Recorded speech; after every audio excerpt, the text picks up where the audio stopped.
लोकसभा चुनाव से पहले एक बार फिर से आपसी द्वंद्व और कलह सामने नजर आ रहा है। जदयू खेमे से मंत्री मदन सहनी पर दरभंगा में हुए हमले को लेकर अब बात खुलकर सामने आ गई है और मंत्री ने भी जो आरोप लगाए हैं और जिन लोगों पर आरोप लगाए हैं वो जदयू के लिए चौंकाने वाली होगी। नमस्कार, स्वागत है आपका न्यूज़ बिहार के यूट्यूब चैनल भारत लाइव में। जैसा कि आप सभी जानते हैं कि हर पार्टी में कहीं ना कहीं कोई ना कोई अंतर मतंतर और आपसी मनमुटाव होता है, पर जिस तरह का जदयू के मंत्री पर दरभंगा में हमला हुआ उसे देखकर ऐसा लगता है जैसे जदयू के भीतर बहुत कुछ चल रहा है। इससे पहले भी प्रशांत किशोर को लेकर के जिस तरह से पार्टी के वरिष्ठ सदस्यों ने हमला किया, उसे देखने के बाद यही लगता है कि जदयू में सब कुछ ठीक नहीं चल रहा है। लोकसभा चुनाव के पहले इस तरह की क्रियाकलाप जनता के बीच में कैसा संदेश देंगे ये आप बाखूबी समझ सकते हैं।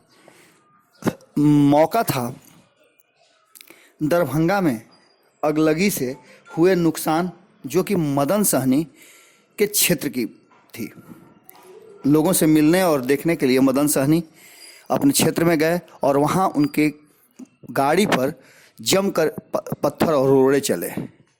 मदन सहनी ने इस मामले पर मीडिया के सामने बात करते हुए बताया कि उन पर हमला करने वाले लोग राजद से प्रेरित हैं।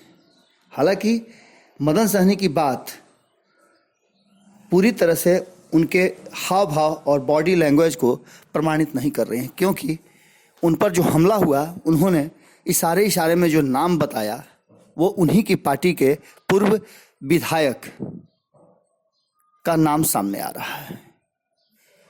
अब देखिए मदन सहनी क्या कुछ कह रहे हैं मीडिया के साथ बातचीत में कि उनका मंशा क्या था, लेकिन उन्होंने जिस तरह से घटना को अंजाम दिया है, जिस तरह से गाड़ी को क्षतिग्रस्त किया है, जिस तरह से ईंट बरसाने का काम किया है, तो उसमें अगर हम लोग वहाँ से नहीं निकलते तो हो सकता है कि बात और बढ़ सकता था।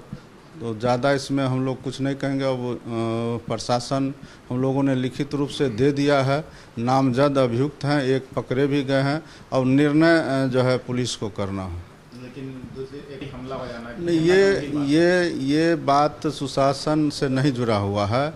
ये कहीं ना कहीं राष्ट्रीय जनता दल की जो जातीय राजनीति होती है उसका भी ये मामला हमको लगता है कहीं ना कहीं उन लोगों के द्वारा उकसाया गया है। और हमने पहले कहा कि वह व्यक्ति हो सकता है निर्दोष हो।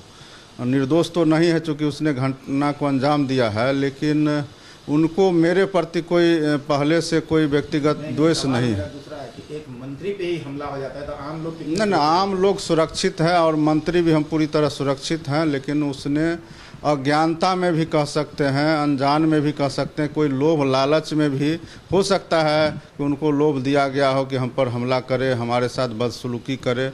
ये ऐसा मुझे संभावना लग रहा है क्योंकि उस गांव में मेरा लगातार आना जाना होता। जैसा कि आपने सुना, मदन सहनी ने सब कुछ सामने रख दिया है। ऐसी स्थिति में जदयू के भीतर कलह है, इस बात से इनकार नहीं किया जा सकता है। चुनाव के समय इस तरह के क्रियाकलाप काफ़ी असर छोड़ते हैं। वहीं इस बात की पुष्टि जिला के एसपी ने भी किया।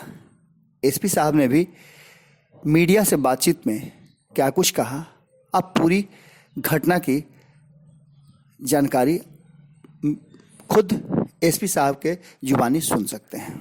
पीड़ित परिवारों से मिलने के लिए कल मंत्री जी वहाँ गए थे शाम के टाइम, तो वहीं पे हम लोगों को ऐसी खबर मिली कि मंत्री जी के काफिला पे कुछ लोगों ने ईंट पथराव कर दिया है, जिसमें उनके एस्कॉर्ट में जो लोग थे हमारे सुरक्षाकर्मी, उन्होंने एक व्यक्ति को वहाँ से गिरफ्तार किया था।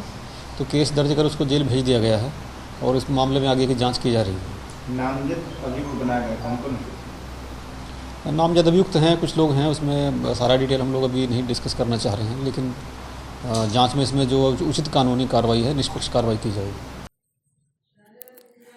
अब ऐसी स्थिति में आप बताइए कि जदयू के भीतर कलह और पूरी पार्टी का मुंह बंद कर लेना बहुत कुछ बयां करता है।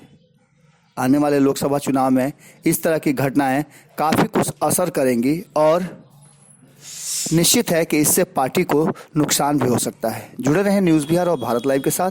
हम आपको हर खबर से रखते हैं बाखबर। नमस्कार। हमारे फेसबुक पेज को लाइक करें, ट्विटर पर फॉलो करें न्यूज़ बिहार लाइव और साथ ही साथ हमारे यूट्यूब चैनल को सब्सक्राइब करें। सब्सक्राइब करने के बाद बेल आइकन दबाना ना भूलें। धन्यवाद।